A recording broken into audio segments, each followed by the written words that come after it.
সবাইকে অনেক অনেক শুভেচ্ছা জানিয়ে রসনা বিলাস থেকে চলে এলাম নতুন একটি ভিডিও নিয়ে। আশা করি সবাই অনেক ভালো আছেন। আজকে এখানে পাট শাক নিয়েছি এক আটি, আর এই পাট শাক দিয়ে দারুণ একটি রেসিপি আপনাদের সাথে শেয়ার করব। ভিডিওটির প্রথম থেকে শেষ পর্যন্ত দেখার জন্য অনুরোধ রইল। এখন এই পাট শাকগুলো আমি সুন্দর করে বেছে নিব। পাট শাকগুলো আমি সুন্দর করে এভাবে বেছে নিয়েছি। এখন এগুলো ধুয়ে আমি সুন্দর করে কুচি কুচি করে কেটে নিব।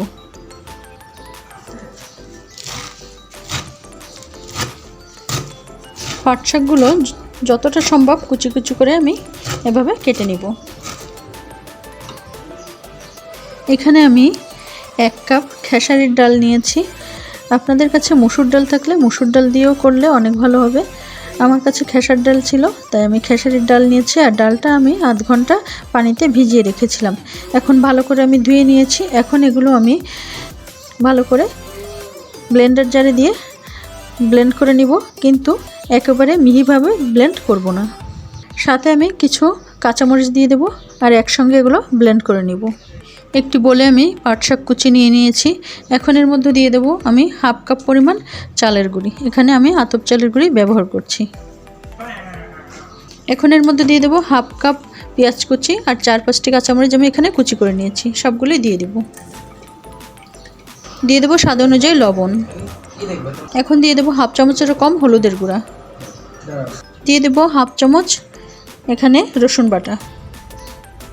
এখন এখানে ব্লেন্ড করে রাখা ডালগুলো দিয়ে দেব। ডালগুলো দেখেই বুঝতে পারছেন এখানে আমি কিন্তু ডালগুলো মিহিভাবে পেস্ট করে নিই। একটু দানা দানা ভাব আছে, দেখুন এরকম দানা দানা ভাব থাকবে। এখন সবটুকু আমি ঢেলে দিব। এখন এখানে দিয়ে দেব ছোট চামচের 1 চামচ ধনিয়া গুঁড়ি। এখন এই সকল উপাদান ভালো করে মেখে নিব।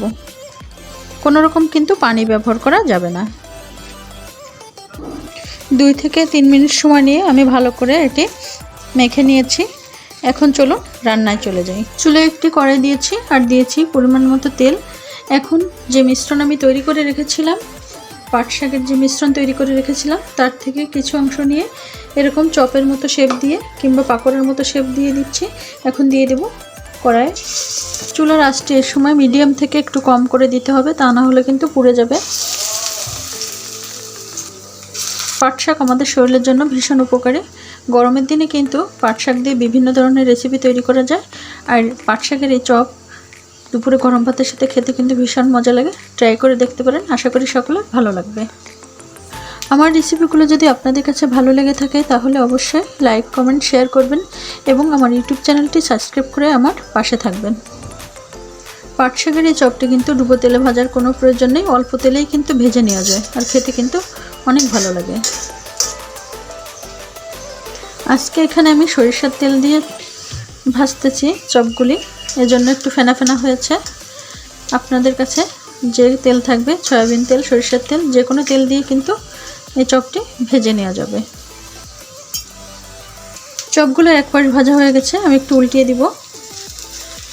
সুন্দর একটি কালার চলে আসছে, দেখুন। একবারে কিন্তু গোল্ডেন কালার করা যাবে না, যেহেতু এটি শাক, বেশি ভাজা হয়ে গেলে কিন্তু খেতে ভালো লাগবে না। এরকম 2 পাশে এরকম কালার হলে কিন্তু আমি চপটি নামিয়ে ফেলবো। এ পর্যায়ে চপগুলো কিন্তু আমার ভাজা হয়ে গেছে, দেখুন কত সুন্দর একটি কালার চলে আসছে। কয়েকবার আমি উল্টে পাল্টে দিয়েছি, আর এভাবেই আমি ভেজে নিয়েছি। দেখুন কালারটা কত সুন্দর, 2 পাশে এরকম হালকা গোল্ডেন কালার হয়েছে। এখন আমি চপগুলো নামিয়ে ফেলবো। আজকে পাট শাকের চপে আমি এখানে খেসারির ডাল ব্যবহার করেছি। আপনারা চাইলে এখানে মুসুর ডালও ব্যবহার করতে পারেন, সেক্ষেত্রেও অনেক ভালো হবে। তবে ডাল যখন ব্লেন্ড করবেন তখন অবশ্যই একটা দিক খেয়াল রাখবেন, ডালটা যেন বেশি ব্লেন্ড না হয়ে যায়। একটু দানা দানা ভাব থাকলে চপটি খেতে কিন্তু বেশি ভালো লাগে, এদিকে অবশ্যই খেয়াল রাখবেন। তৈরি হয়ে গেল অসাধারণ স্বাদের পাট শাকের চপ বা বড়া বা পাকোড়া, যে যাই বলুন, খেতে কিন্তু দুর্দান্ত লাগবে।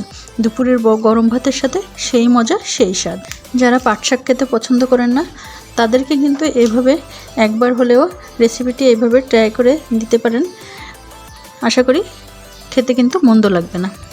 ছোটরা যারা শাক খেতে পছন্দ করে না, তাদের জন্য কিন্তু এভাবে দিলে তারা কিন্তু খুব মজা করে খাবে এবং আপনার প্রশংসা করবে। একবার হলেও তৈরি করে দেখবেন, খেতে কিন্তু ভীষণ মজা, ভীষণ স্বাদ।